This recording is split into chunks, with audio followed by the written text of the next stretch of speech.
says we're going live. It says we're going live. But are we?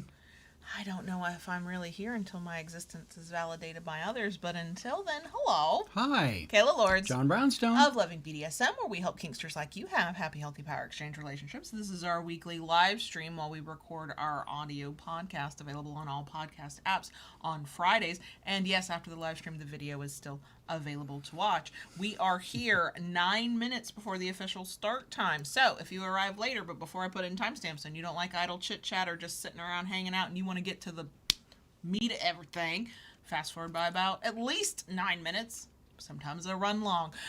And if you're here live and you don't like idle chit chat, hi, have we met? Are you new here? Welcome, but also go get you a snack, go to the bathroom, do what you gotta do. Hi, Missy. Hi, Computer King. Hello, hello. So this is the butt rub portion. For anybody who might be joining us for the first time. The butt rub is just the warm-up because you rub my butt before you smack it. That's true. And I like that about you. Also, you might hear the printer going in the background. I had to work on some stuff for your shop, and I started the print job, and it's just going. Hi, Rara. So that should end hopefully before we start the actual official stream. Do you have any butt rub stuff? Butt rub worthy stuff? Hi, Angel. I'm not sure. I don't think so. I mean, we do have links for our shirts. Mine say, I need a spanking. Yours say, choose your weapon. Yeah. As if he lets me choose. We just recorded a video on our favorite Impact Play toys, so this felt appropriate. So. And hi, is it Tara? Hi, Tara. If it's Tara, if it's not Tara, please tell me how to say your name. And the print job looks like it might be ending soon. Yep, I think I just saw the last piece of paper disappear into the printer. Yes, that print job is for you. Cool. It's shop stuff. Cool. I have been itchy in my face all day. It is very, very frustrating. Hi, Adriana. It's very frustrating. Trying to record a video and I'm like, hate when that happens. I know, me too.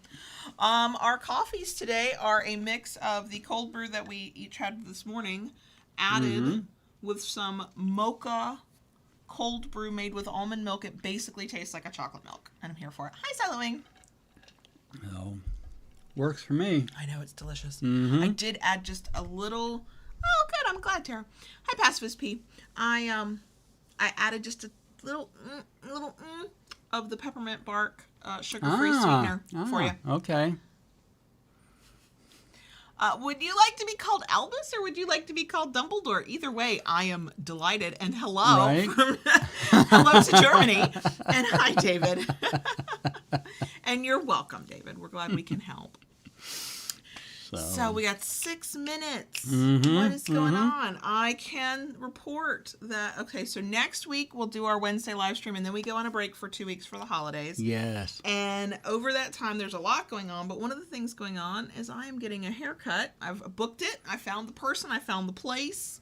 Not gonna lie, was I swayed by both their website and their Instagram? Maybe a little bit. Okay, maybe a lot. But I liked their policies. They're a little harsher than like old-fashioned standards that I'm kind of used to, but I respect them. I liked their before and after pictures. They do a lot of color, like fun colors, and I was like, eventually that'll be me. But the plan and the new year, when y'all see me again, is 1, the length will be gone, and 2, it'll be all of the silver and gray and whatever else is coming in. So, and I'm going short because even though I recognize that this length is kind of flattering on me, and I don't like I need it off my ears, off my neck, out of my face, away. I got shit to do. And my hair is getting in the way. So, New Year, New Me bullshit. No, I don't go for the New Year, New Me thing, but that is happening. I'm very excited. Okay, all right. What else? Ella was all up in our business while we recorded our next video, to the point I finally, in the middle of the video, just looked down and talked to her, and then came back to talk to y'all again. I'm just embracing it. The joy of fur babies.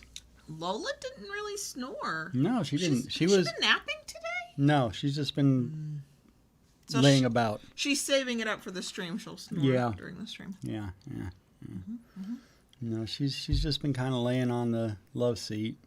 Just chilling. Yeah. Being a potato. So we watch way too many reels. Styling my hair is technically, if I owned a hair tie, which I do not because I keep short hair, I could make a teeny tiny little ponytail if I wanted to. I don't want to. I do not want to. I look like a little lad who wants berries and cream when I pull my hair back and it's all flat. So I'm just going to cut it because then it'll at least have some body up here. I don't know. Yeah, the salon I found where I'm getting my hair cut, basically, while they cater to people of all ages, they do not specialize in little old lady haircuts. And I was kind of tired of going to places that specialized in little old lady haircuts. And if you do not know what a little old lady haircut is, you either do not spend enough time around little old ladies, or maybe it's just a southern thing, but it's a lot of floof, a lot of poof, a lot of perms.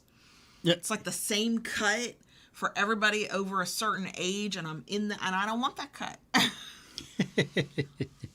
So, but I want it gone. I'm ready for short hair. I cut my hair this week. You did. Yeah. You did. There's a distinct difference between the top of your face and the bottom of it. Yeah, I got more hair on the bottom of my face. Comparatively, you're very bushy. Yeah. I kind of like it. It's a little bit of a mountain man thing. But I trimmed this up, too, I'm here for it.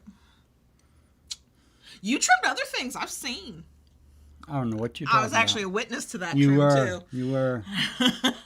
My manscaping. Yes. And then I walked in on you taking a shower the other day, and I saw again, and I went, oh, that's right. That's right.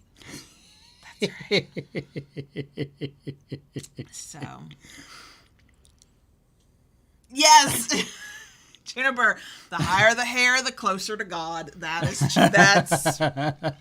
And so, yes, if I had longer hair, we would poof it out and up, and I'm not doing that. And when you go shorter, it's like a fluff ball, and I don't want that look. Thanks. Not gonna lie.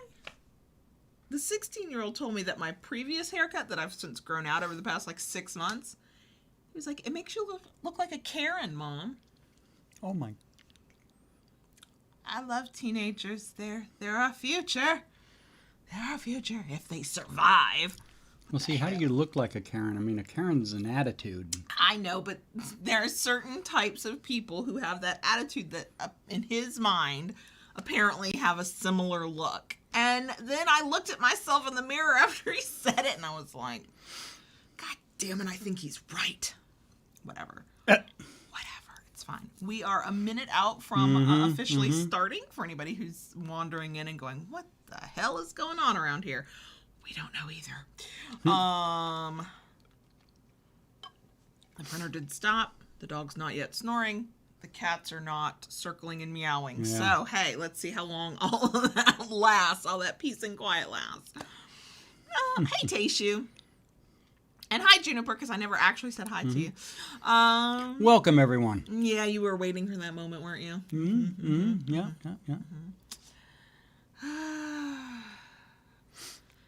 Yeah, see, the Karen cut, now my color, I loved my color. I hate coloring my hair at home. I tried, I hate it. If I can't have it professionally done, I'll just go natural and it'll be fine. Hi, is it Jelena? If I'm saying it wrong, please correct me, but hello, and hi, Megan. Okay, it's noon. We're officially here. All right. Okay, so. We have arrived. As we mentioned earlier in our butt rub portion, our shirts do have links. They are linked below. We actually have coupons for both of them, too. Yeah. Mine says, I need a spanking. Yours says, choose your Choose weapon. your weapon. Mine came from Choose Kinky wisely. Cloth. Yours came from Ignixia's Designs and her Teespring shop. So if you want a shirt, you can get it. I lost my train of thought because Tara... the live chat. Tara says, imagine a bratty Karen kink. Sir, I'd like to speak to your manager. I'm not going to lie. Wow. I could be that person if given... Wow. Jaylena. Okay, thank you. Yay. I could be that person. I would do it in a snarky way, but isn't that what we Isn't that what we all have to say? We can all be snarky. So, topic for today, we are still revisiting old episodes from the archive from the podcast that's been going since 2015. The YouTube channel is not that old, but the podcast is. And back in the early days of 2015, I sat at the microphone by myself and talked to myself. And we've evolved, and it's fun to get get the full conversation. So we're talking about what it means to be a good dom with a heavy focus on JB's perspective and personal insight, because we have talked about what it means to be a good dom in many other places several times, but usually with like tips and tricks and here's things to think about. And this is more like, what's JB got to say? So that's what we're doing today. Does that mean that I will sit back and just let him talk? Probably not. Okay. It's a problem, and I know it's a problem. But before we get into all that, if you enjoy this at any point and we don't scare you off, we'd love a thumbs up. If you like it enough to want to come back for more and you haven't already, please consider subscribing. And ring that bell to get updates and new content. I was starting to sing in my head. I'm moving, I'm grooving, I'm bopping around. There's some pent-up energy here. There's too much caffeine. I apologize now. If you enjoy what we do, want to help us do more of it, and get content you cannot get anywhere else, monthly live stream, monthly podcast, Discord server, stuff like that, you can join us on Patreon, patreon.com/KaylaLords. That link is in the description box. It is always in the description box. Okay, that's all I got until you bring the podcast audio part back in. Am I ready to push that particular button? Why am I dancing? I don't know. Why are you? Where is my button? It's hidden. There it is. No.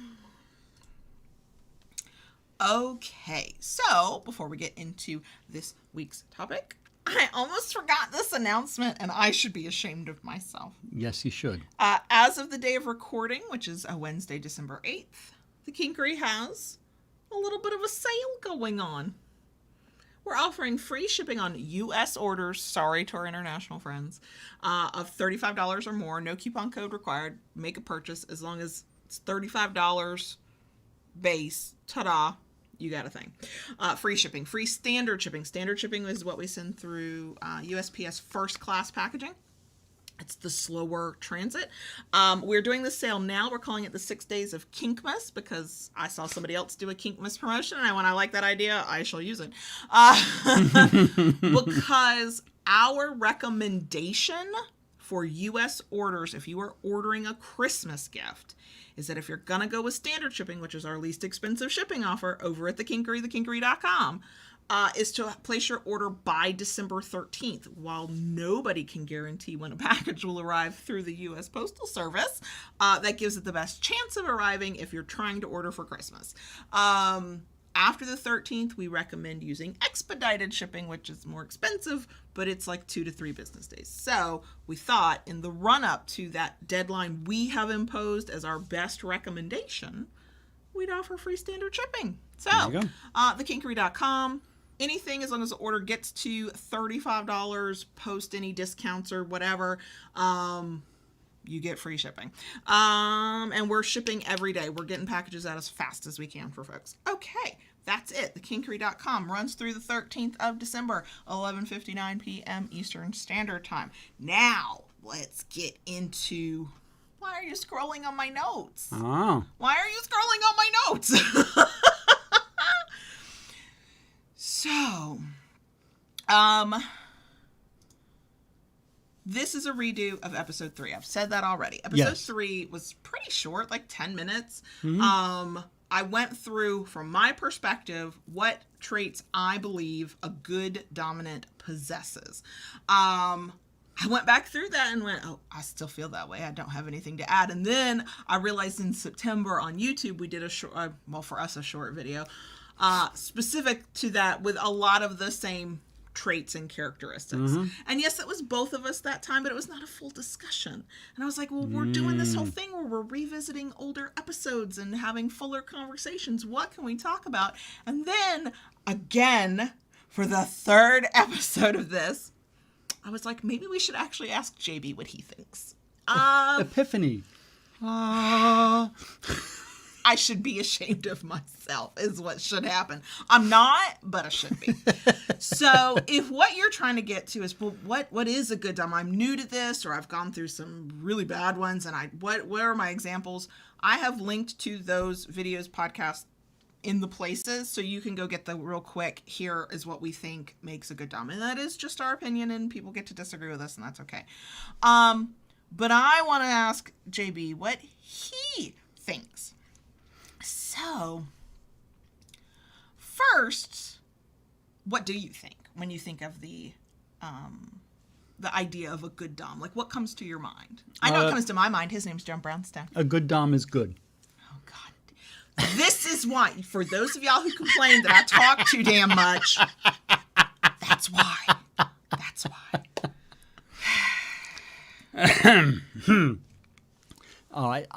I think that there's a lot of different qualities that go into making a good dom. It's not just any one single thing. Yeah, now are you regretting having me talk yet? You always say like good things. Just got to get you started. It's like a jump start or something. Right. But there's many different qualities, from being able to or willing to communicate. That therein is the single biggest thing. Yeah, and the C word that we use a lot, communicate. That's something that is very, very important. Let's face it. You have to be willing to communicate your own needs, and you have to be willing to communicate with your sub about their needs and what the things that they want. And, if you're looking for a relationship, you have to be willing to talk about the relationship. Oh, yeah. So, there can't be the whole stoic, I don't talk about my feelings around here. No. What are we doing? You can't do that. Not in the relationship side of things. In the right. Pickup play, scening, you need to talk about the needs of the scene, but in the relationship? Yeah. Come on now. So, I think right at the top of the list there is, the communication. Another thing is definitely honesty. Mm-hmm. Sometimes it's actually the hardest thing, because you don't want to disappoint people. You don't want to make people mad. You don't want to be truthful and then be rejected for your truth. Mm-hmm. Like, people have all kinds of reasons why they hesitate to say the honest thing. And those reasons, I get those reasons a lot of times. Sometimes it's not that they're an evil person, that they just want to deceive you. Sometimes it is. There's baggage that goes along with that. But you got to be able to say the honest thing. Sure. And the thing about being honest and upfront about things is that kind of goes hand in hand with trust. Oh, it's the only way to build it. Because how can you build trust without displaying honesty? Right. If you're lying to me, or I'm catching you in lies of omission, or I can't believe what you say to me because there's going to be a double meaning to it, like, how do I trust you? Now, the scary thing is that plenty of people don't build that trust, have all those questions, and they still plow forward. And sometimes that's sub-frenzy, and sometimes that's a whole bunch of other stuff to deal with. But at the core of it, it's right there with communication. Right. So, in order to enter into a, let's just say for, a power exchange, let alone going into any kind of S&M play,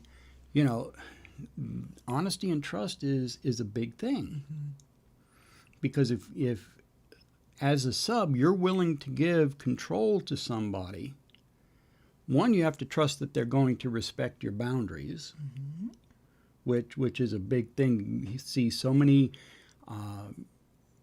things relating back to DOMs not respecting boundaries. We even did one of the Q&As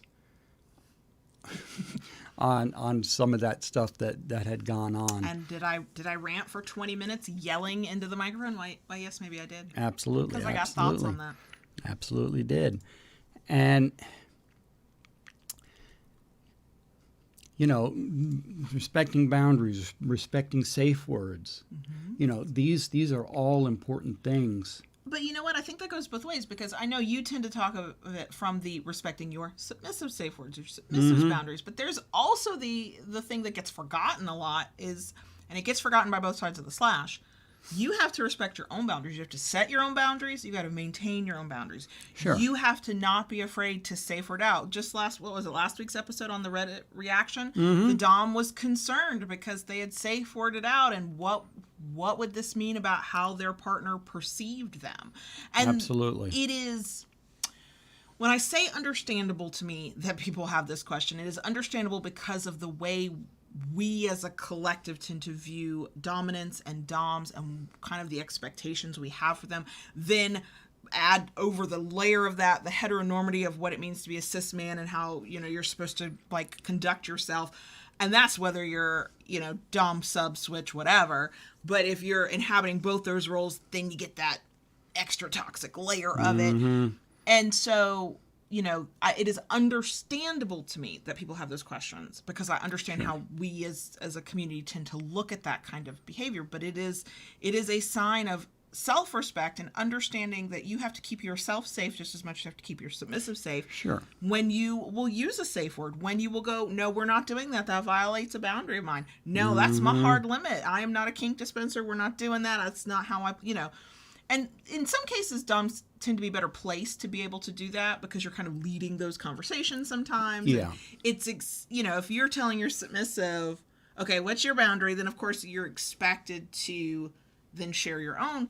But the term I'm seeing used a lot online, tell me if you've seen it and what you think of it, is the hard dom, soft dom. And I'm not a fan of a binary that tries to create this black and white, you're either this type or you're that type. But the quote soft dom, the way I perceive it to mean online, at least, can be considered almost a pushover. Well, they're the daddies who can just look into their subs' big wide eyes and go, I'll give you whatever you want. And it's like, yeah. So there's still, that means that there's a place for the boundary not to be respected, their own boundary not to be respected. But you know, there's a thing too within this, and it reminds me of a picture I saw recently online. You know, while I don't disagree that there are people who have very different styles of doming. Absolutely. You know, it is also okay to be both. All right. You know, the reason I mentioned the picture, I came across a picture online of a sub that had been caned. And, I mean, that sub was marked. Just stripes from the cane? Big, red, angry stripes from the cane. Okay. Okay. And the scene had been done, and the big D was holding her. You know, kind of an aftercare thing. But, you know, it just goes to show you can be, there's room to be both. There's a spectrum and a gray area. Right. Very few of us are all one thing or all another thing. We're some pieces, parts of the other, and then we combine that to make something completely unique. You have very soft sides. When you are definitely in daddy mode in the nurturing sense. I am ill, I am upset, I need care, and you would, based on internet discourse, and God knows we should not be following all that. That is not truth spoken from a fucking mountaintop. But, you know, you are very much in that soft dom kind of mode. You're very, very comforting, very much what can I do for you? You take on the servant leadership role, the almost the service top role of what do you need from me to help you? And then you can turn on a dime and you're a sadistic fucking bastard. And if somebody was looking from the outside in, they'd be like, do you not like that woman? Are you mad at her? And then there are the times we play in the in-between of you're being a sadistic bastard who is laughing evilly at the things you're doing, but I am also giggling wildly because and enjoying this is every fun. minute of it. Yeah. Yeah. And yet you can, in a second go from I'm gonna fuck you up to what do you need? Are you okay? Sure. Back rub, butt rub, stroke my hair, Mm-hmm. and then back again. We contain multitudes, y'all. And that brings up another point I think that makes a good quality. And I just lost my train of thought. I have said many times that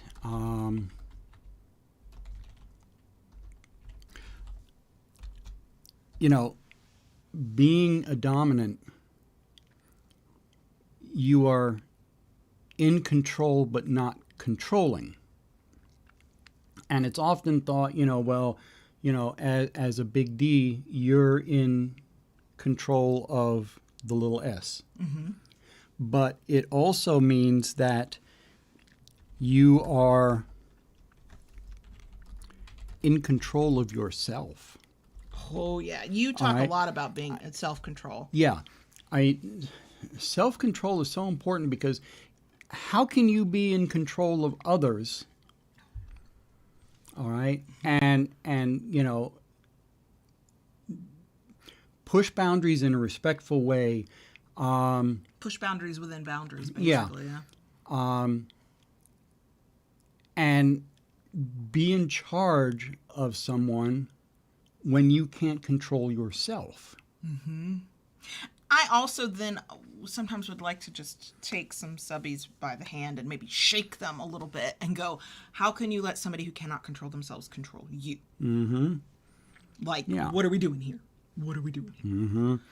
And, that leads into something else that I'm very big on in all this is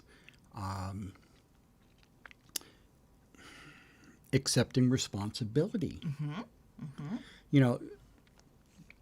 I told you very early on in our relationship, I am not infallible. I'm going to fuck up and I'm going to make mistakes.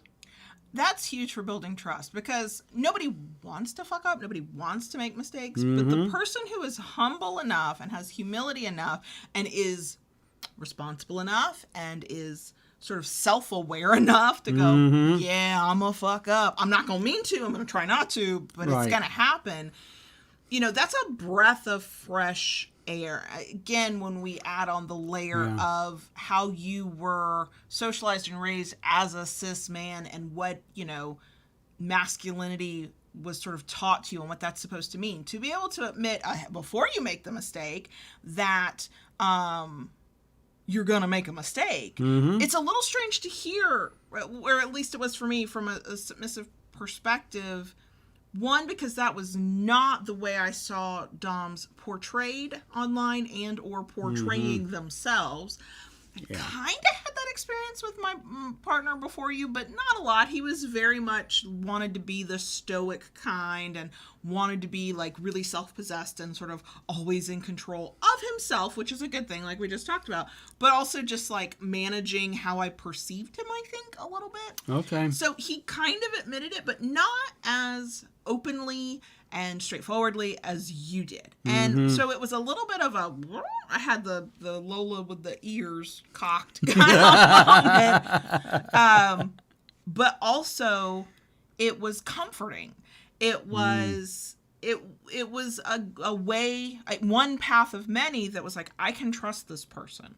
Because this person knows that they're human. They're not trying to be superhuman. They're not trying to be super domly dom of all the doms, the best dom ever. You didn't want me to put you on a pedestal. Now, did I? Yes, because I think we're human. And when we are really infatuated with or really love or really care for a person, and we, especially I think on this side of the slash, giving up that level of control and power, I think to a certain extent there's some even small amount of it that's almost inevitable. But because you had always said, don't put me on the pedestal, I'm gonna fuck up. I'm gonna make it right if I fuck up, but I'm gonna fuck up.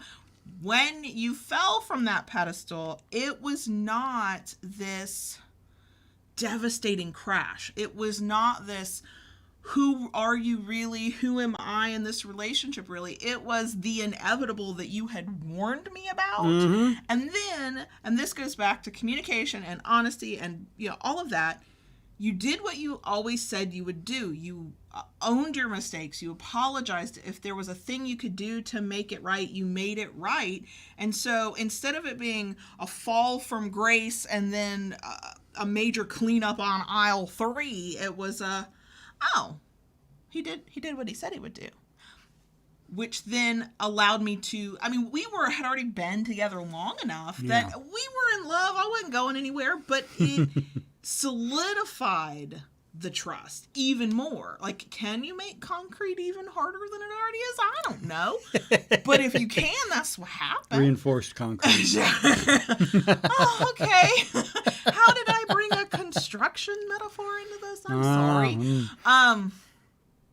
But, you know, those things that were important to you, here's a thing that I feel like you're showing a clear example of in this conversation. The things that are important to you and what it means for you to be a healthy, safe, good partner, good dom, all of that. Mm-hmm. You were straightforward about. You recognize it, you acknowledge it, you talk about it, you say, this is what's important. You don't just spout your values, you live your values. Now, is it sometimes imperfect? Are mistakes made? Do we sometimes fuss with one another? Do I sometimes have to go into tough love mode and be like, this is not you at your best. What are we doing? Yeah. Why, yes. Yes, we do have to do that because our ideals are one thing and our reality is sometimes different. Something else. And you have to find the balance between them. But you do that. Just because I wear the title of Big D does not mean I am not subject to outside stress of life, to, you know, having a bad day and you know, kind of feeling kicked by it.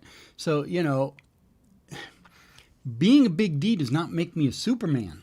Right.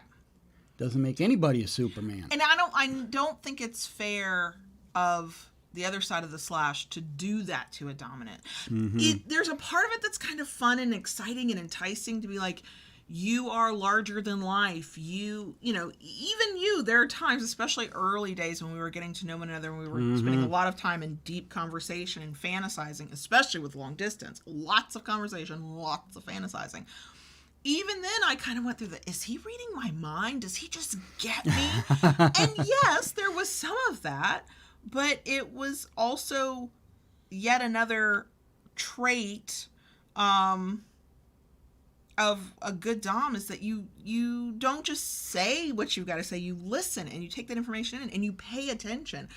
And paying attention looks like a lot of different things, and it's different for everybody because we all have our own way of moving through the world and, you know, how our brains are wired and how we work. But whatever way that is, you paid attention to me. And so then it looked like you were reading my mind when actually you just listened to me. Yeah. And that is just the listening portion of communication is, I would say, the hardest part to learn. It's a problem for all sides of the slash. It's a skill we all got to work on. Yeah. But when you do it effectively and well, one, you look like a mind reader. 2, I think you become a better partner in general. But specifically as a dom, you become a better dom. That's one of many reasons why I have zero tolerance for the doms who are like, I don't care what you think. I don't have to know what you want. I'm the dom. I decide. First of all, you're dangerous as fuck and get the fuck away from me and whatever. But also, you're not listening to the other person. But see, that goes back to the thing about, you know, taking personal responsibility and admitting to mistakes, because there are people out there who believe, you know, no, you never admit you make a mistake. That is a sign of weakness. Yeah, that whole sign of weakness bullshit. Yeah. I don't like it. And I don't buy into that at all. I think being able to admit when you make a mistake actually makes you a better person. It's a sign of strength. It shows character. It's a sign. I contend it's a sign of strength. Why? Because too much of the world will put you down when you admit that you fucked up, admit you've got a weakness, admit you can't do something. And to be able to say that and to admit it to to a person who is an intimate partner. I don't care how you're getting intimate. If there is a power exchange between the two of you, there is intimacy there. To be able to sort of bear that part of your soul, admit you're not perfect, admit you fucked up, admit whatever, admit you can't do something, admit you need help. You have allowed yourself to be vulnerable to the other person. We have talked about vulnerability, y'all, and we've talked about how important it is. And that is a sign of strength, because we live in a world that would rather we all walk around pretending that we don't have vulnerabilities and somehow still being happy, healthy human beings. So when a Dom is willing to do that, even if it's a struggle because you're not used to it, even if you're having to overcome your own past gunk to do it, that's a sign of strength. And also it's yet another opportunity for wow, you're a person I can trust. You're a person I can talk to. You're a person who will be a real person with me and not Domly Dom McDomerson, superhero extraordinaire. So let's see, what else? There's a lot of things. Well, actually, okay. that kind of go into all this. Another big thing that I think is so important is willingness to learn. Oh, yeah, because that goes right back to the I know all, see all, do all. I don't need your fucking input. I don't need to know what you think. Well, I also don't need to learn anything. I have zero patience and tolerance for that, too. Right. There's always something new to learn. I mean, let's face it. There are so many facets to this lifestyle. Whether it's a power exchange and how you do that power exchange from big little to high protocol to old guard, and then you go into your sadism, masochism, and even that is such a broad spectrum. From anything you do, whether you're into light impact play to medical play, needle play, knife play. The potential to hurt someone, the risk-aware consensual kink. To truly hurt someone, not in the consensual fun way of hurting them. Yeah. I mean, it's there. It is real. It is a very big cause damage. Part of this lifestyle. You need to learn and understand what you're doing. I think that goes back to having humility and being humble. Mm-hmm. Because you are highly aware, sometimes more aware than I am, of the damage you could do if you don't get a technique right, if you don't notice my cue, if you just have an off day and something lands wrong. And that goes back to I know I can make a mistake. I know I can fuck up.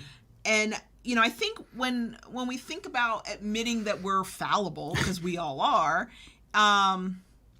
that again is another perceived weakness. It's not, but I think we also, a lot of times I think when people talk about that in terms of a relationship, we are talking about, I might say the wrong thing. I might not pay attention when I'm supposed to. I might make you mad. I might forget something important. And that is one side of it. But then we're talking about kink. There is the physical and mental and emotional aspects of the actual kink activities we do.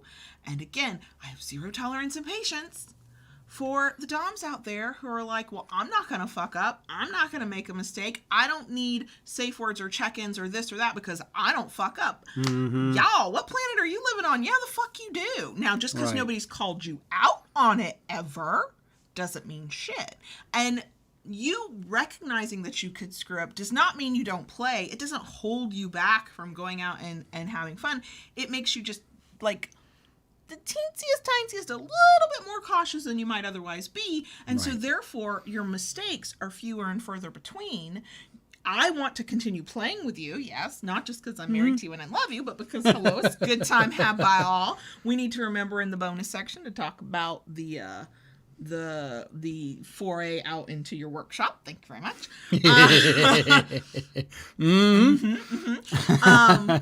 But also it's how before me, after me, since me, because we're, ethically non-monogamous, you can have other partners, people who want to Yeah. play with you. That, if you are a dom out there going, "When people play with me once and they never want to play again," there's lots of reasons that could be. Do a little like introspective work though. Is it you? What you doing? What you not doing? Right. Or do you walk around with that attitude? Worse still is not the arrogant attitude of I can't possibly make a mistake. It's the fear-based attitude of I'm not allowed to make a mistake. Do you ever find... I have so many questions. They're kind of part of my notes, and I'm going to divert with one of them right now. Have you ever found in your own personal growth experience as a dom, before me, since me, whatever, perfectionism getting in your way? The fear of, oh my God, I might hurt somebody. I have to be perfect at this, or I'm not allowed to do it, or like, have you ever dealt with any of that? Here's the thing. Every time we go into a scene, there is that thought in the back of my head. Someone could get hurt. Right. That thought is always there because it is a very real thing. With the stuff that we do, it is always a possibility. So yes, that thought is always there. As far as perfection, no, perfection is a joke. All right, because there really is no such thing as perfection. Agreed. All right. So, I think for me, the thought that there is always the possibility something could go wrong, and let's face it, you can lay out the perfect plan for something and think you've got every little minute detail buttoned down, and something's going to throw a wrench in the cogs. Sure. And it could go wrong. So, you do try to mitigate as much as you can, but there's always that thought. So I'm curious because I'm thinking about myself and how I have evolved because I'm a recovering perfectionist. I'm a work in progress. That attitude you have, one, it's a very emotionally mature attitude, and I wish more people had that attitude. But I also know my own process of growth. Me at 20 could not have had that kind of same feeling and ability to go, ooh, something could go wrong, so let me be careful. My thought, for me personally, my thought was something could go wrong, I'm not going to do it. Or if I learn every single thing and I'm perfect, nothing will go wrong. It was magical thinking, essentially. Yeah. Because part of this is personality based, but part of this is experience based.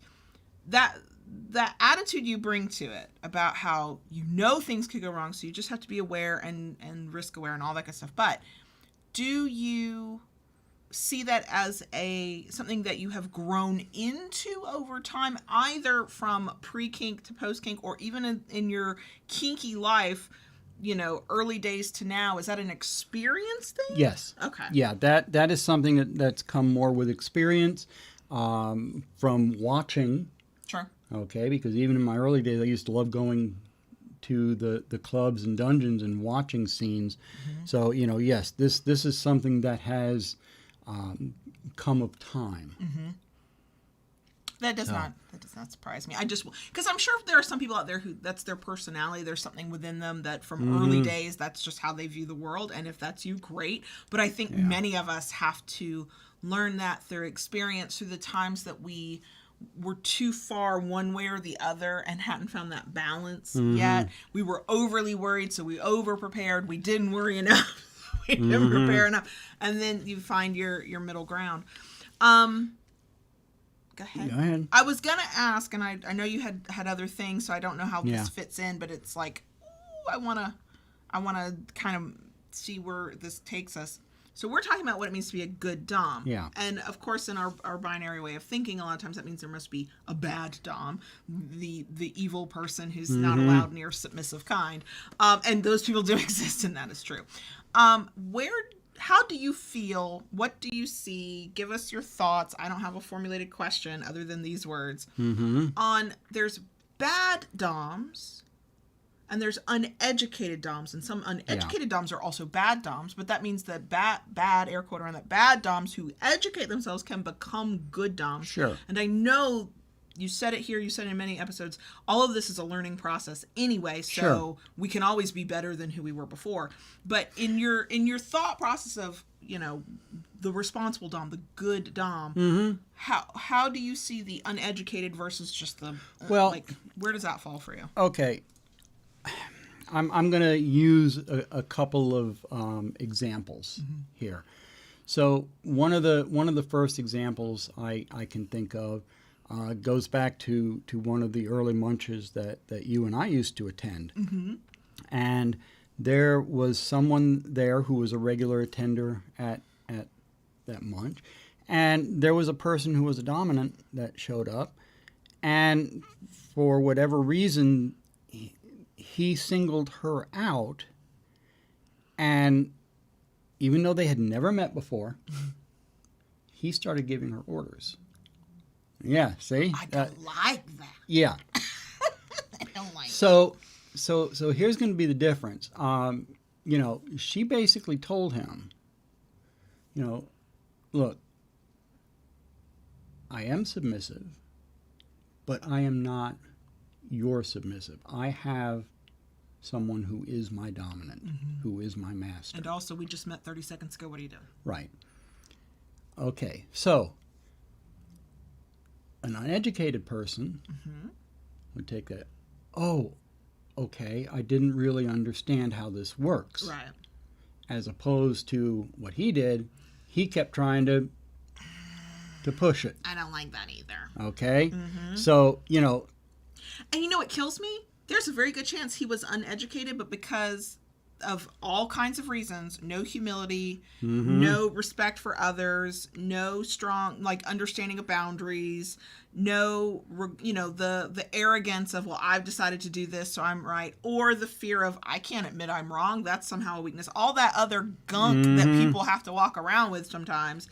He could have been uneducated, but because he couldn't take that moment of humility, he crossed over into Right. shitty dom. So, you know, that this is kind of go into something that I'm trying to think of the words. I had the words earlier now, and I lost the words. Now I need to get the words back. You know, if you're looking at a big potential big D for play for a relationship, you know what? One of the best ways to judge that character, how did they treat other people? You know, you're out at a coffee shop, you're out at a restaurant. How do they treat other people? Yeah, when it doesn't matter. Yeah. When it, quote, air quotes around that, when it doesn't matter. Right. Yeah, you know. When they're not trying to. Are they polite and respectful to wait staff? Or, you know, I mean, how do they act? How do they act with their fellow human? With fellow humans. Who they're not trying to actively get something from. Right. So, you know, that I think would be a big thing. I would also say, I would add to that, and you have to do this when you feel safe, so this won't work in every situation. A small no, find out how they react when they can't get something that they want in a small way, like a small rejection or a minor boundary setting. You know, the person who cannot handle a no or a I don't want to do that or a this is my limit and we're not going past that, outside of a kink context, they should not be allowed to try and handle it in a kink context. But that's a good test, if you will. Yeah, you know, and I'm going to backstep here a little bit because I wanted to mention this. You know that talking about boundaries. You know, when we first met, you had very specific boundaries. Okay. And I respected your boundaries. So, you know, I have often talked, you've heard me over the years, how this one needs to have patience. Don't like that word, but yeah, I do. Yeah. And you know what? Patience pays off for the big D's too. Mm-hmm. So, you had very specific boundaries. Over time, because I built such a foundation with you, with the communication, the honesty, the trust, and all that, you've opened up some of your boundaries. Sure. All right.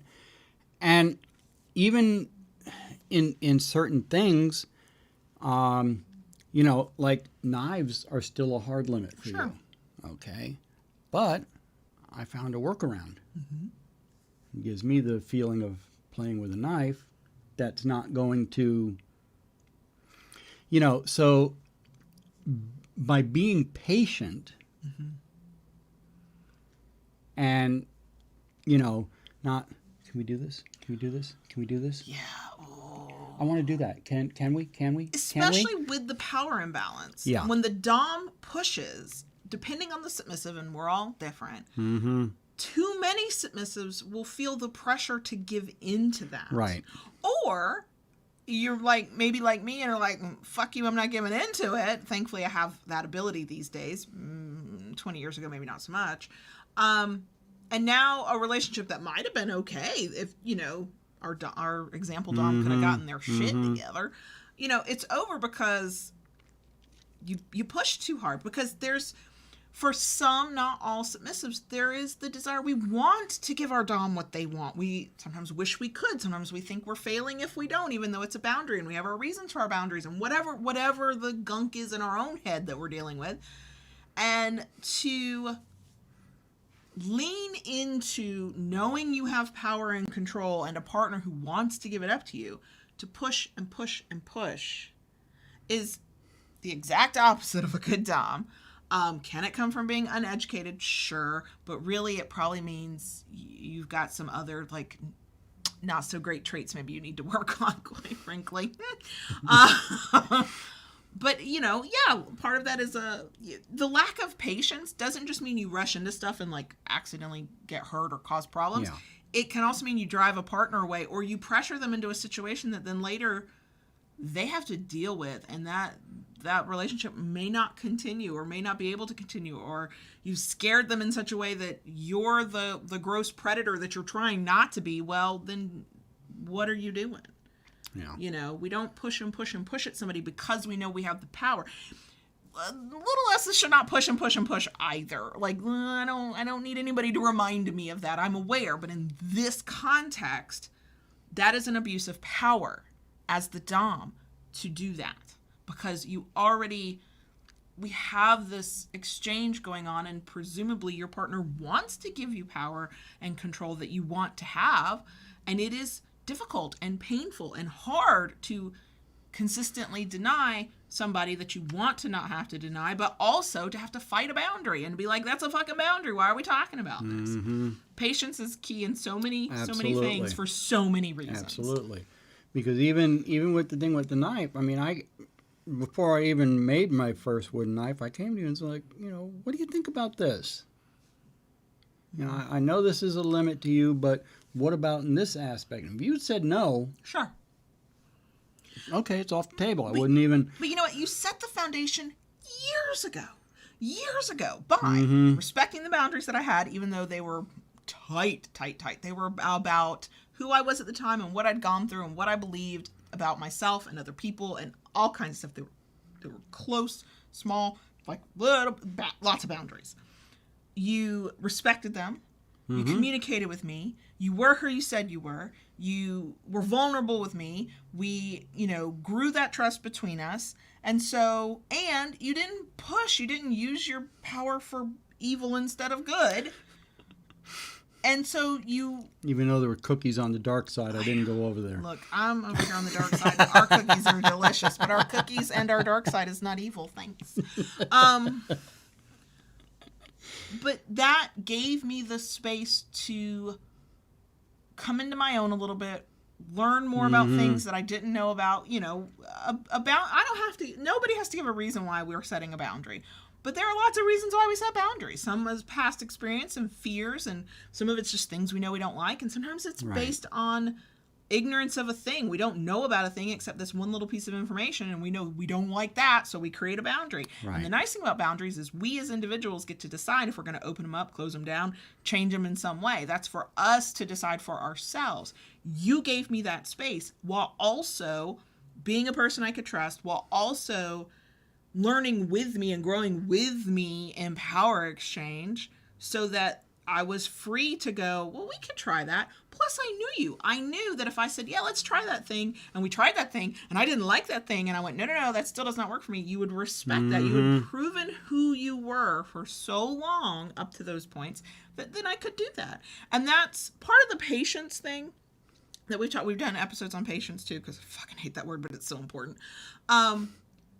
But it's all about all of the other qualities and traits we're talking about. If you can be patient as a dominant with the relationship you're in, or with yourself as a dominant, or in finding the partner that's a right fit for you, you can have the kinky life you're kind of picturing in your mind. I mean, it's kind of a rote statement, but good things come to those who wait. Yeah, and it is a frustrating look for anybody who just rolled their eyes, cringed, clenched your jaw. I know, okay? I don't fucking like it either. Why can't I have what I want when I want it at the moment I'm thinking about it? I know. But what you want is a happy, healthy power exchange and a kink life that you're like, yeah, this actually makes me want to get out of fucking bed in the morning. That's part of it. Because there's a lot of work you got to do on yourself. There's a lot of getting to know people and meeting the right person, and having failed relationships, and trying kinks that don't work, and trying scenes that don't work, and fucking up, and saying the hard thing, and educating yourself, and working with, like, there's so much. And in all of that, this is where we go back to where we talked about BDSM as a journey. There's no end destination. Like, there's no finish line, right? So while you're doing all that and you're sort of working towards waiting for whatever the ultimate is in your mind, you're still having experiences. You're still getting to know people. You're still trying new kinks. You're still learning things. You're still figuring out yourself. And sometimes the figuring out yourself is really hard fucking work, and it kind of sucks. We know. But it's because even if you ever, whatever it is in your mind that you're like, this is what it means for me to be a dominant in a power exchange, doing my kinky scenes, like whatever, when you get there, it's not like you stop. Like, there's still the rest of it to go. So what are you going to do after? That's the thing. Like, I think that's where impatience really fucks people up. I say this from personal experience. I'm trying to get to a goal, to a destination, but none of this is a destination. So then if I'm impatient for the thing I'm imagining in my mind, and that is going to take months or years to get to, I'm not paying attention to all the good shit happening right now, and all the experiences I'm having that are worthwhile and are helping me become my better self. And I'm saying that as a submissive, so because it's not a slash thing, it's a human thing. Yeah. And so someone brought it up in the live chat a bit back ago, about a lot of it comes down to communication. Yes, true, but it's not all just about communication between two people. It's about communication with yourself. Communicate with yourself. Understand what you want. Know what you want. Right. Because as the big D, you got a lot of responsibility. Know what you want. Understand what you want. A lot of self-talk. Yeah. Oh, yeah. This is not a time to go, oh, well, dominance means that I'm cold and I'm distant and I'm stoic and I have no weaknesses and I don't get introspective and I just demand what I want. Like, that's a caricature of a cliche. Yeah. That's part of an airbrushed Tumblr BDSM fantasy. It's so, people try it and then they're like, gosh, why does my kink life suck? Why am I going through partners left and right? Why am I not getting what I want? It may be nice to do it as a scene. One-off. Yeah. But you have to do a lot of work to get to the person who can do that scene with you. A lot of work. So.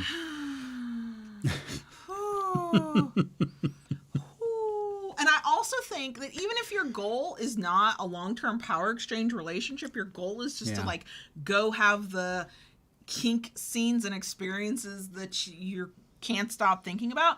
All of this is still part of it, because the more you understand about yourself, the more patience you can learn. And yes, some of us are wired to be more patient than others, but it's a skill like anything else. And sometimes it'll just be forced on you. You're not learning shit. Yeah. It's just the universe went, oh, you're going to be patient now. And learn how to say the hard thing and be, I don't want to say brutally honest, because, I mean, there's a time and place for brutal honesty, and sometimes there's a place for just kindness. So, you know, there's a gray area there. But to be honest, and I would say be brutally honest with yourself. Like, if you can look in the mirror and go, "Whoo, you done fucked that one up. I can see why that person dumped your ass." Yeah. Okay.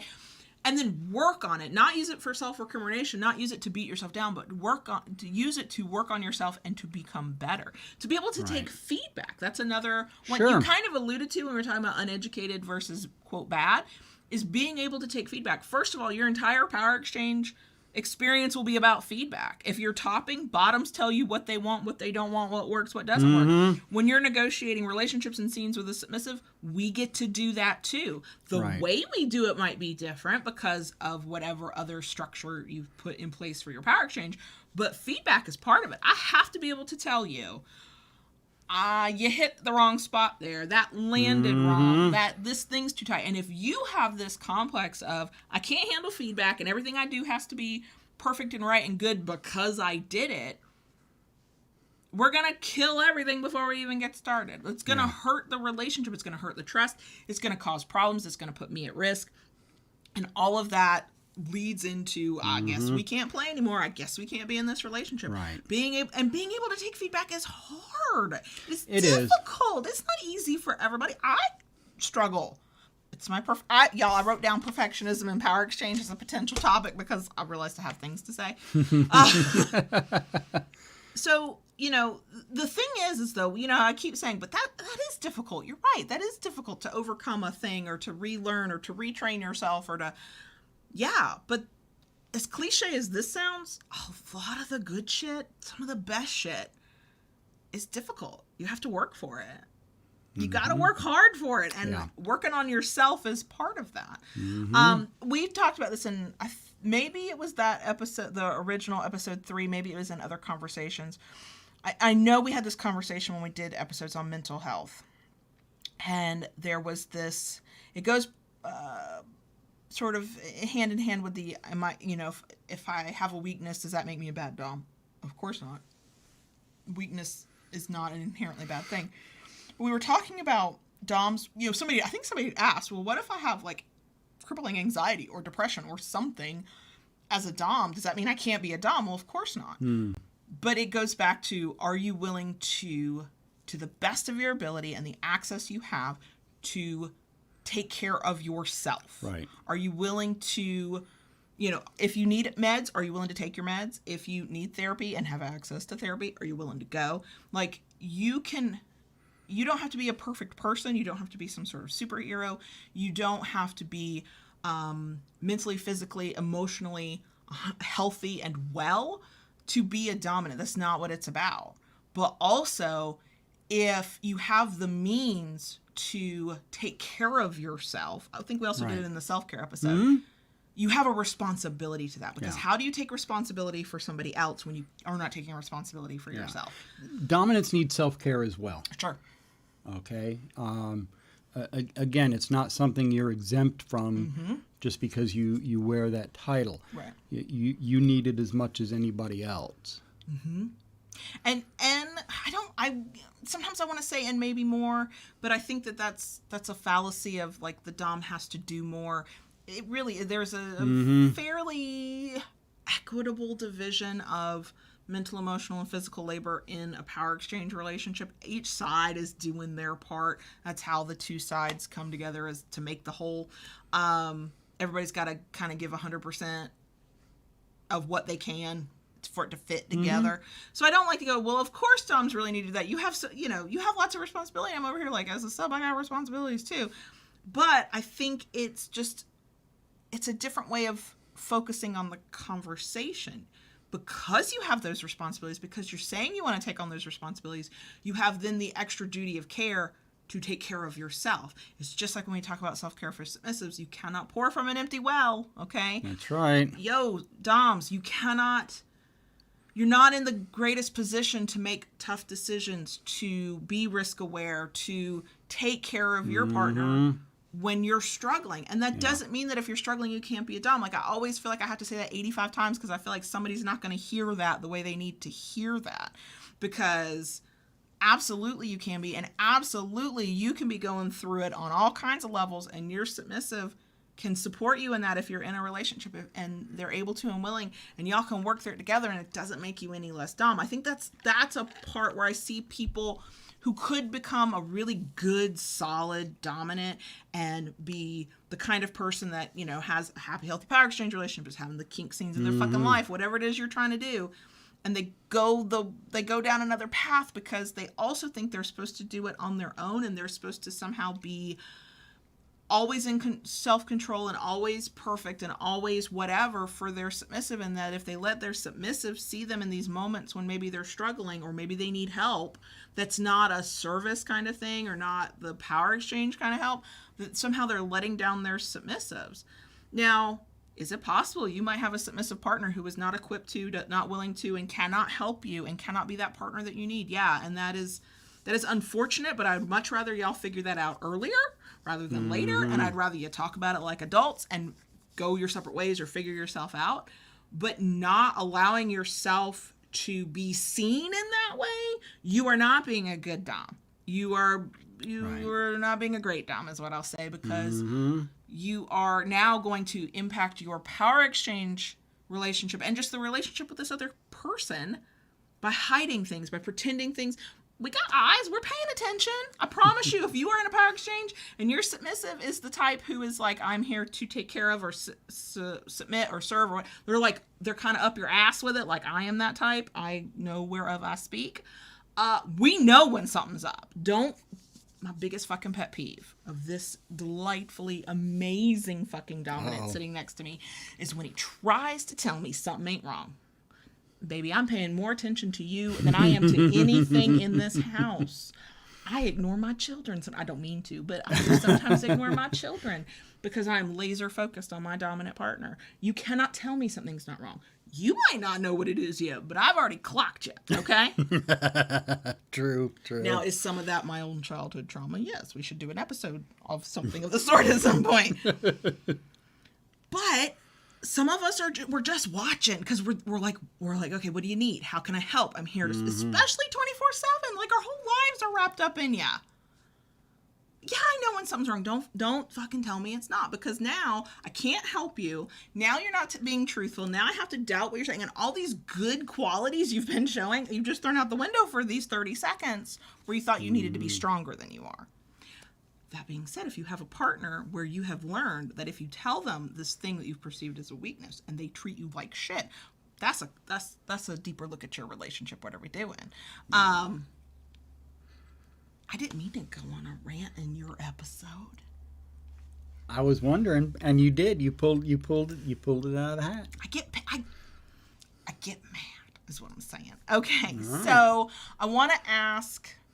This is my last thing, and then of course anything else you want to make sure that you share, because we're talking about good dominance and those who are on their path or trying to be a good dominant. And quite frankly, if you're trying to be a good dominant, you're doing better than too many. Yeah. So, it's a lifelong process, and even if you can check off, I'm like that, you're gonna have your moments. He can tell you. We all have our moments. So, but what I want to know is, because if you've got a good dom, we all know the shitty ones are out there, right? How did you feel when you come across them? Have you ever had encounters, like direct encounters with, like, what's that like for you? Not really so much direct encounters. But one of the things I have to say is, and I know it's not this way in every community, but in most of the communities I have been involved in, they do a fantastic job of self-policing, so to speak. For example, at one time attending this one munch, there was someone who was attending. They were Big D.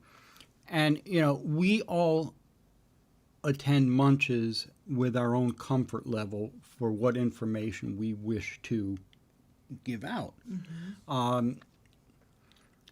Some of the people go to a munch and they do not want to give anything more than their pet name. Mm-hmm. Okay, they do not want to give a personal name. That is their boundary. Mm-hmm.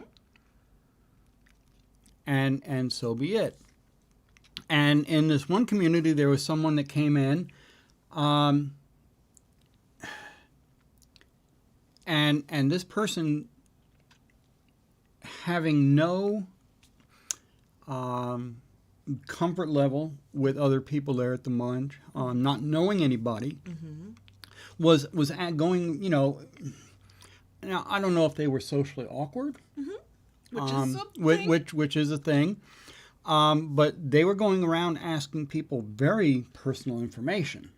Oh no! Yeah. Oh no! Oh yeah! No! Oh yeah! Kink spaces are the last place you want to do that. Oh my god! And it just wasn't, a particular person was doing this to most everybody sure. that they spoke to. The facilitator of the munch took them aside mm-hmm. and talked to them. Mm-hmm. And explain to them why, Yeah, no, we don't do that here. And, then went on our merry way. The next month, came back, started doing the same thing. Oh, yeah. Again, he was talked to. Mm-hmm. Third time, did it again. No. All right. At that point, they were told not to come back mm-hmm. again. Mm-hmm. Twice they had been talked to. Right. About.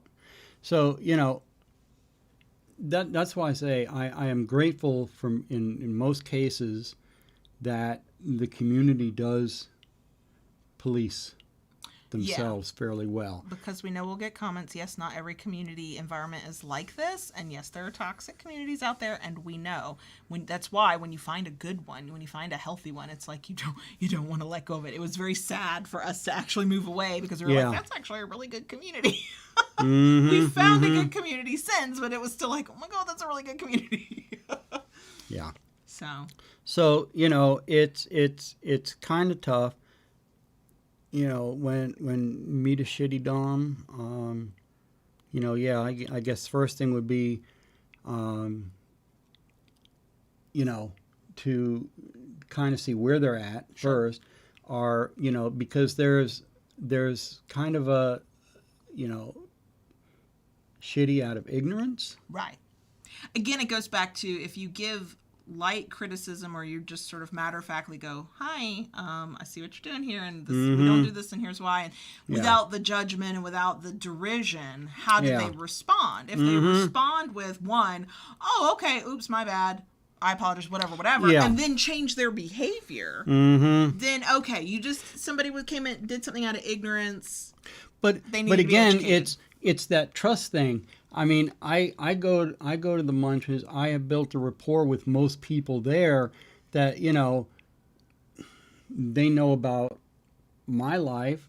Mm-hmm. I at this point, because have built that trust. Sure.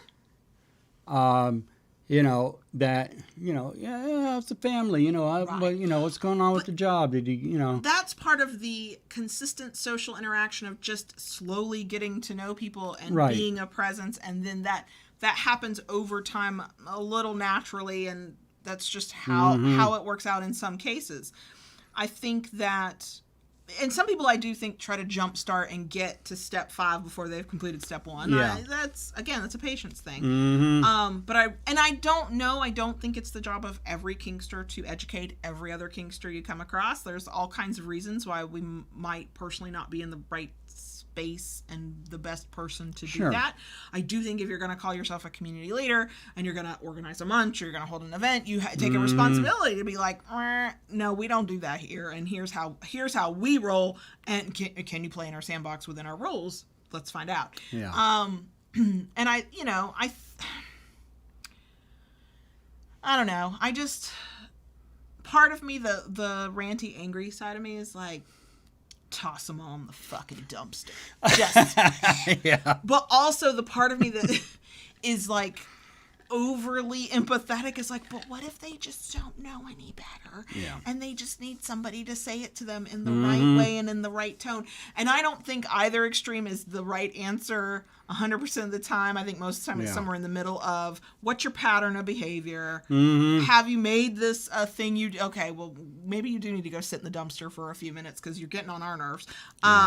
Versus, okay, you're trying your best, and because I think the other thing that a lot of us have to remember, both about the people we interact with, which is not our responsibility unless you're in a relationship, and then it's not your responsibility, but it is definitely your problem. Yeah. But also ourselves is the thing we've said about power exchange and kink many times under many other topics, which is whoever you were in the vanilla world, you're still that person once you figure out your kinky. So are you a person who cannot be vulnerable, who refuses to admit when you're wrong, who cannot take constructive criticism and feedback, who hates to be told that you're not allowed to do this thing that you want to do because you decided you want to do it? Guess what? You're going to be that person in kink. And if you're a dom, you're probably going to get labeled a shitty dom really fucking quick. So whatever your issues were in the vanilla world, they're coming with you into the kink world. And so you're not just learning about kink, you're about to learn about yourself, and if you want to be happy and healthy and find whatever you consider success as a kinkster, you got to do the self-work to work through those things, and you've got to be able to recognize them. And sometimes we don't recognize them until somebody has to smack us in the face with them and be like, you fucking suck, and here's why. But we don't always even hear it from the first 10 messengers either. Like, it's got to be somebody that we respect or that we connect with who can tell us, maybe rethink that. Or we have to be in the right space within ourselves and our life to go, I'm pretty sure I've heard this message 100 times, but now I can really hear it, and I can listen to it, and I can think about it. And the problem is we're all moving through the world on our own individual path in this journey, and sometimes we have done a lot of that self-work and are working on ourselves, and we're at, 20 paces up the path, and we're dealing with a person who's stuck on step one because they still have to do the hard work on themselves. Yeah. It does not mean we have to give them our time and attention. There are too many other fish in the sea, to borrow yet another cliche. Yeah. But I think just for ourselves and understanding who we're seeing and dealing with, that's another piece of the puzzle to think about. Yeah. If you want to be a good dom, you can be a good dom, but it's not going to be easy. The good things in life usually aren't. They're usually damn difficult. But then they're worth it. True. So, you probably could find more things to talk about, but I think that's pretty much, sums it up what to look for in a decent dom. And I just want to point out that all those traits that you were like, I think this is important, and I think this is important, and I think this, you have them. Thank you. Oh, I wouldn't be here if you weren't good at this. Because I would never have been able to build trust with you otherwise. And again, it doesn't mean that you're not infallible. You fucked up. We've had arguments where you've had to be like, I done fucked up, and I'm sorry. That's very rare, though, thankfully. Yeah. Just like, thankfully, it's rare when I have to say it, but sometimes you do, right? Yeah. So, yeah, but you have all those traits, and you don't walk around going, I'm this type of diamond, I'm that. You are who you are, and the rest of us can see it. And I think that's the other thing. If you got to go around telling people how good of a dom you are you really? There's either a self-confidence issue going on, or I don't know, are you trying to fake it till you make it? I don't know. Your actions really do, they speak for themselves. Mm-hmm. And if you treat people who you're not in a power exchange with in a respectful manner, and you exhibit some of these traits just in your everyday life, you're it's sort of assumed you're doing it in your power exchange, and please be doing it in your power exchange. If you can do it with the vanillas, you can do it with your partner. So yeah, that's what we got on that. Yeah. And Ella's meowing in the background. We do have a bonus section. Is there anything else you'd like to say on this? I think I'm good for the moment. Okay. I have notes started, so if you come up with any ideas, we'll write them down. We will have a bonus section. I've got to try to make myself remember that story we need to tell everybody. And so that is it for this topic this week. Just a quick bonus plug for following us at that handle I hate over on Instagram, because next week's episode is a Q&A. And I always ask for questions on Instagram because it's just easier to do and to organize. So if you are always like, I want to ask a question for a Q&A episode, go follow us on the handle we hate. The links are in the places. If you're like, what the hell is the handle you hate? Links are in the places. Okay. All right. Are we good? It's not really for me to decide. Okay. Keep it kinky, y'all. And we'll see you next week. Dottie.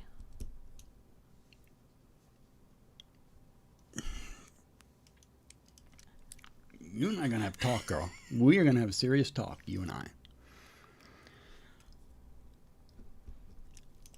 Daddy, I wait to listen to see if you've picked up your pen, because then I know you're writing down the numbers. Did I just mistime it? I didn't mean to mistime it. I apologize for mistiming it. We'll talk about this later. I cannot write any more lines, please. Need to strengthen those fingers. God damn it. Yeah, you can talk to the crickets. Thank you.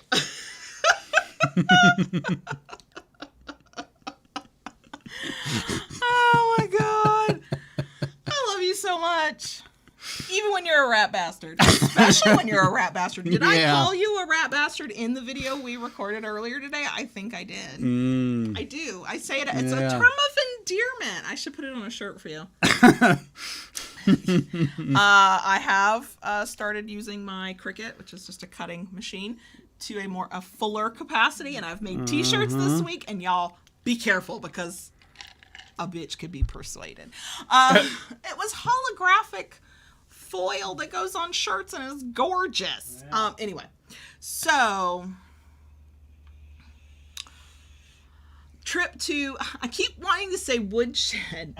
Woodshed is in Orlando, and that's an actual BDSM dungeon / club. Your wood shop, however, is the North Central Florida outlet version. Yes, you got called out to the wood shop. Yes. And not for creative purposes. It was delightful. You were so funny about it, too, because, kids are home, and we're having to be, stealth about it. And you were like, when we're done here, I can't remember what we were doing. You're like, when we're done here, I need to see you out in the shop. I have to talk to you about a product. And I am used to you talking that way when the kids are around, because we don't go around going paddles, canes. We keep that a little bit kind of subtle. We're not that open, The kids, they kind of know, but they kind of wish they didn't know. So then we try to respect that by not being so obvious. So I was like, oh, okay. And I'm thinking was it Thanksgiving Day? I think it was Thanksgiving Day, because it felt like a weird day. It was in the middle of the week, and we weren't doing anything. Because that's why I was like, that's so weird. He wants to go talk about product today. We were taking today off, but okay. I'm a good business partner and a good submissive. Sure, we'll go out there. And then I started thinking, and I was like, is it gonna happen? I'm finally gonna get my birthday spanking a month late. Is it gonna happen? It bothered me that we could not finagle in your birthday spanking. Yeah. Normally it happens on my birthday. Right. I mean, let's face it, that weekend of your birthday, we had family here. Right. Then it rolled into in the next few days, I was having a procedure done. Right. Then actual Thanksgiving was here, and yada, yada. So, and it's kind of tough because now with the oldest, the way his schedule is, he pops in randomly. Oh my gosh, yeah. During the day. So, it was one of those things. It was a light bulb moment. Why didn't I ever think about this before? I have a wood shop in the backyard. It's where the kinky toys get made to begin It's with. where everything gets made to begin with. It's well away from the house, and nobody can hear. Mm-hmm. So just to be certain of that, I made sure I grabbed her favorite gag, which was the bit gag. Bit gag, Mm-hmm. and off to the wood shop we went. Yeah, it was intense. And I leaned you over the lathe. I know, I'm not going to lie. I feel like getting a spanking in the wood shop where the fuckery gets made was the kinkiest thing we've done in a very long time. Mm-hmm. It was very appropriate, but I was also like, this could be a picture posted in black and white on the old porn side of Tumblr. I'm literally in a dusty shed, right, bent over a power tool. Right. kind of like being taken out to the barn or something, Yeah. It's great. It was weird though, because that's not my normal spanking position. Right. And so body parts are moved, muscles and fat was distributed a little differently, and so the sensation was a little bit more intense. And then you, as you always do, you like to end on an exclamation point. And so it's 42 and one to grow on, and the one to grow on knocked the wind out of me and startled me, and was such an intense sensation that in my mind, the cartoon version of me went over the lathe and through the wall. Like, what? Like the other cartoon version of me's eyes bugged out and popped back in. Like I was like, oh my God. And that was, for anybody who's curious who follows the shop at all, the exclamation point paddle was the wood and resin paddle. And I was like, oh my God, those are intense. Okay, I'm here for it. So I was glad, it's funny, I was glad that it happened. I was glad that you got creative and thought out of the box. I kind of depend on you for that, because I am a person who will follow the same routine every day until the day I die or I get bored.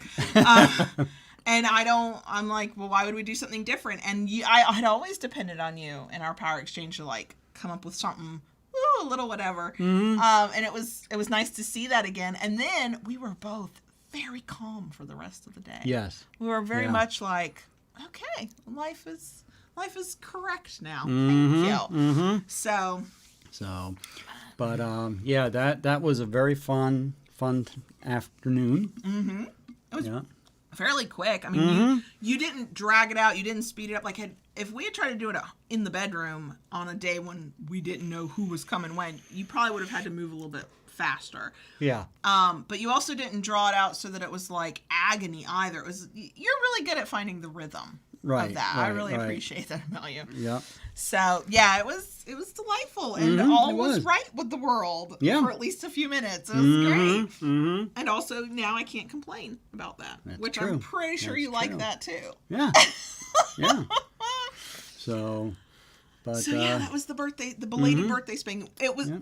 I'm not going to say it was worth the wait in that I'm okay that I had to wait, even though I understand why I had to wait. Yeah. But it was worth the wait in that I didn't get cheated of anything. True. I got a better experience because of the wait. I still wish I hadn't had to wait, is all I'm saying. What I'm saying is next year, you know where to go. That's true. And I'm a routine-oriented girl. I'll start walking out there without you. Or at any point now. That's true. And, I've had some other thoughts along the way because, just like back at 312, when they had the thing to, I've got open rafters in the... OMG. You're never going to be able to have non-kinky guests into your shed. You know that, right? So the dream, and it is a dream, it is not a goal because we're not at a place where we can work towards it. The dream is for you to have a larger workshop in the backyard. A pseudo dream is to need a large enough space that we literally have to go rent out warehouse space, but that's like over the top big. So just a bigger shop in the backyard is kind of what we're hoping for in the next couple years. The question is always, okay, well, what do we do with the little existing shed? Do we knock it down and put a new one right there, or do we keep it for whatever? And we've I mean, again, it's just dreaming. So we're like batting around a whole bunch of ideas, and I'm like, oh, a she shed. Oh, with this. Oh, with that. And then after the spanking, I was like, oh, I know what this Mini dungeon. I know what this space needs to be.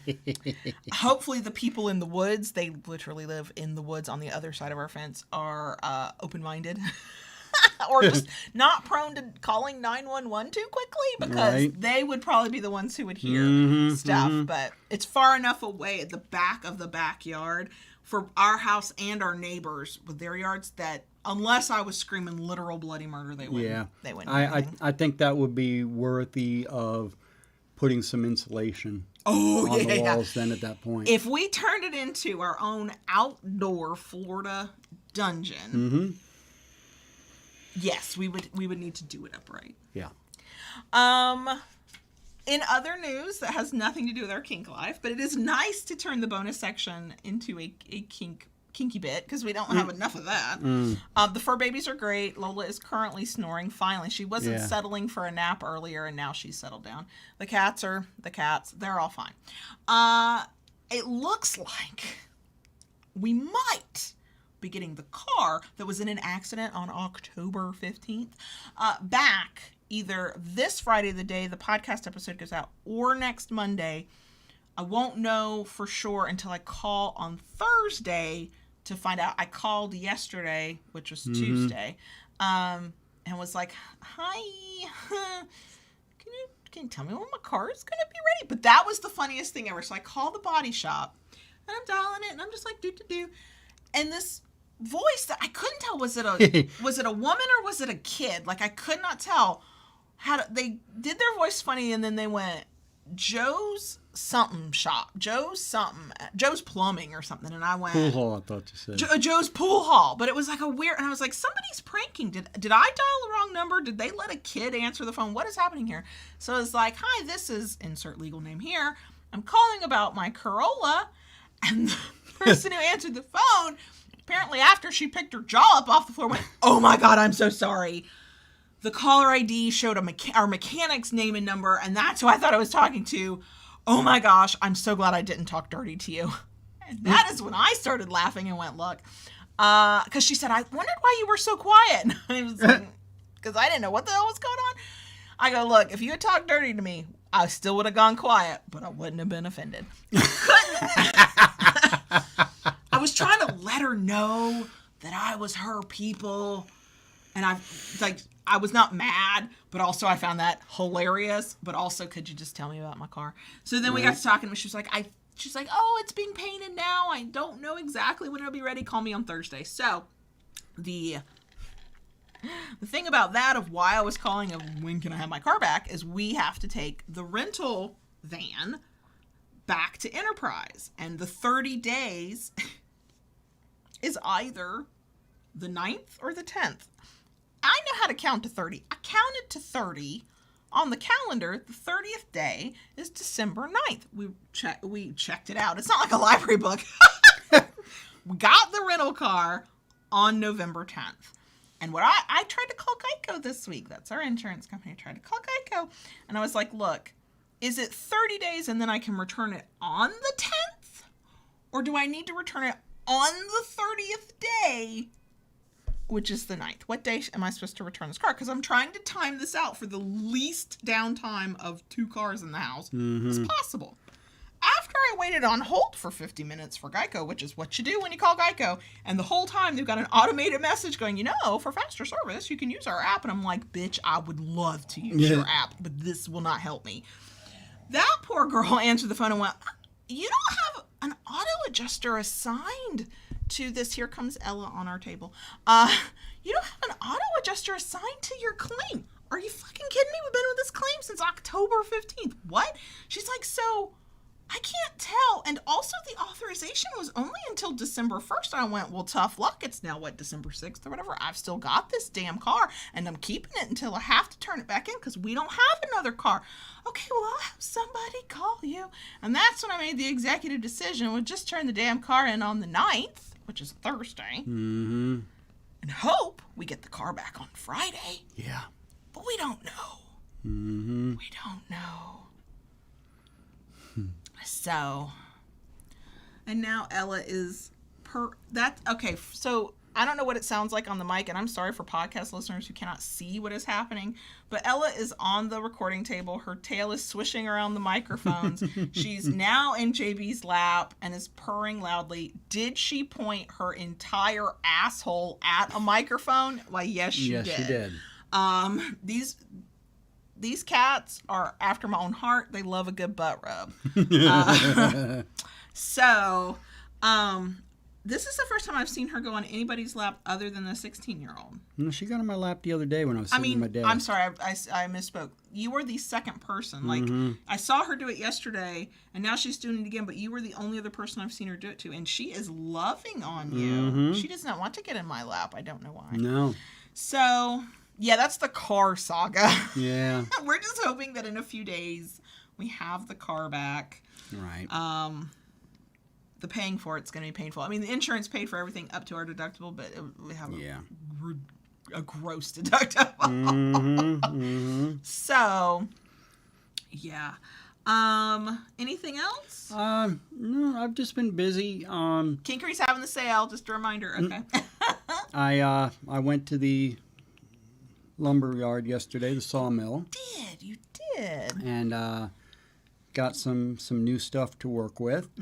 And I've already been coming up with some different ideas for next year.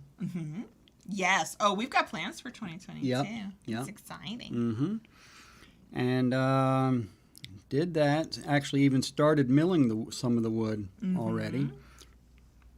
And what else? Oh, yeah, I have to go to court. That's right. Have you called the courthouse yet? No. You got to do that before Monday. The person that caused my motorcycle accident is contesting the ticket.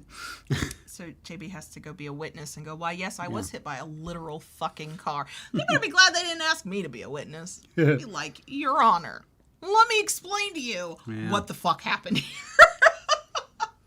So, yeah, I'll have to... I know, she's just like... I'll be getting a picture. I'll post it in Discord. Ella has curled up in JB's lap like she just lives there. Like it's her throne. Yeah. Is she coming to me? No, looks like she might be. No. Sorry. Okay. So, yeah, had that going on. And, just keeping on. Day to day. I had a doctor's appointment this week. I don't usually talk about doctor's appointments, but it was... I'm having a hysterectomy at the end of the year. I'm fine, and I'm actually looking forward to it. And I have all kinds of feels about the fact that I'm looking forward to it. But the gynecologist is a person after my own heart. She and I vibe together very, very well. She gets my humor, and we're talking about the procedure, and she's explaining to me how it's going to work. And I say to her, look... You could use a melon baller to get it out, and I'll be okay with that. And she looked at me for a second like she couldn't believe what she heard, and then she just started howling with laughter, and I went, yes, that is correct. That is the right response. We also were talking about, she did the whole thing. She's like, I gotta ask, because I'm kind of required to, you're sure you don't want to be pregnant again? And I went, no. We closed this factory 12 years ago after the youngest was born. Now we're demoing. We're raising it to the ground. We're taking it all out. Just leveling the fucking place. And she had a student with her, and they both started cracking up. And I was like, look, if you can laugh at my reproductive humor, then you're my people. And so, yeah. That was another thing that happened this week. That's happening after we go on break, so should not affect anything in terms of podcasts and stuff and streams. So, yeah, that's a lot. And I'll go ahead and apologize now that this was long. And next week's will be long because, y'all, when we don't get to talk to y'all for a while, this is what we do. And Ella's in my lap. I love you, Ella. Except when you're a bitch, but that's okay. People love me except when I'm a bitch. So, same girl, same. Right. But I guess we're going to go now. We do have the Friday night hangout virtual munch thing we do on YouTube on December 17th. I'm going to check a calendar to make sure I know what dates are. Yes, December 17th. So we'll have the stream on the 15th. That podcast will go out on the 17th. And then we'll stream again on the 17th. And then that'll be the last time we stream until we come back from our break. So hopefully folks can hang out with us then as well. There you go. So that's a lot and that's plenty. Yeah. I really feel like our discussion earlier today, like it was several hours ago. The discussion for this episode was a good one, and I should probably give you more space and oxygen to speak than I do. But if you start with good dominance or good again, I'm taking away the microphone. That's all I'm saying. Promise? No. Don't make promises you can't keep. Don't write a check with your mouth that your ass can't cash. Yeah, I know. Okay, we're going to go because we clearly could do this all day and we have other things we got to do. We will talk to y'all later. Thanks for sticking around to the bitter end. Listen, watch however you're here. We're glad you're here. And we will talk to y'all later. Bye.